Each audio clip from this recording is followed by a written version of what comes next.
Je suis agent de voyage, je suis transporteur touristique et je suis loueur de voitures. Entre 2018 et 2019, juste avant malheureusement cette pandémie, les chiffres étaient plutôt bons.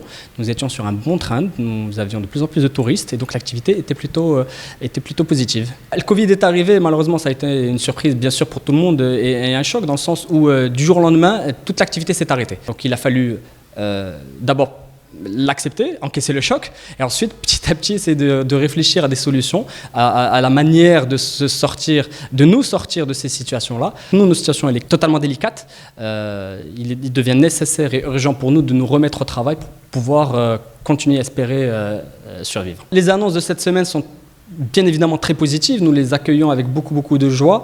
C'est une lueur d'espoir, mais ça reste une lueur d'espoir. La réalité, c'est que la situation est quand même compliquée. Nous sommes dans une industrie où il ne s'agit pas d'appuyer sur un interrupteur et d'avoir la lumière.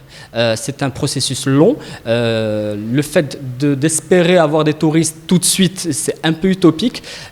Définitivement, ça sera une reprise graduelle. L'activité reprendra de manière séquencée. Nous espérons juste qu'il n'y aura pas de cauchemar de 4e, 5e vague, de reprise de vague. Nous comptons beaucoup, bien évidemment, et nous espérons que la vaccination et la campagne de vaccination apportera ce qu'on attend d'elle, c'est-à-dire immunité collective et que nos clients puissent revenir. Donc oui, c'est très bien, cette reprise, c'est très bien. Ces ouvertures de frontières, ça donne une lueur d'espoir, mais définitivement, ça ne va pas compenser tout le manque à gagner qu'on a eu depuis déjà 15 mois et ça ne permettra définitivement pas de reprendre une activité normale à 100%. Alors suite aux annonces, il y a eu une reprise des réservations sur la location de voitures, c'est vrai.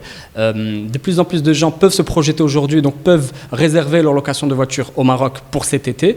Autrement, honnêtement, sur le reste des activités, nous ne voyons pas encore de rush de nos clients, aussi bien nos clients étrangers qui viennent visiter le Maroc que les visiteurs marocains, les clients marocains qui voudraient aller visiter d'autres pays à l'étranger.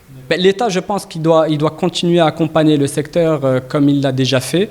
Il est évidemment prématuré de parler d'un arrêt des aides et de l'accompagnement de l'État, quel qu'il soit. Alors nous pensons que l'accompagnement doit être encore plus fort, il doit être encore plus important.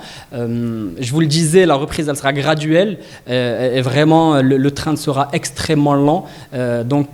Définitivement, nous avons besoin d'aide et d'accompagnement. Et plus que ça, c'est dans l'intérêt finalement de la destination et de l'industrie touristique marocaine. Si on a une industrie qui est totalement moribonde à la reprise, c'est-à-dire à la sortie de crise, si on a notre outil de production qui est complètement délabré, si nos ressources humaines, nos compétences sont à l'ailleurs, si nos hôtels sont fermés, si nos autocars sont à l'arrêt, eh bien, définitivement, c'est la destination, c'est l'industrie qui va le plus en pâtir. Et donc, c'est dans l'intérêt de notre pays, de notre industrie, de notre tourisme que l'État continue à accompagner les différents acteurs et les différents opérateurs dans ces moments difficiles.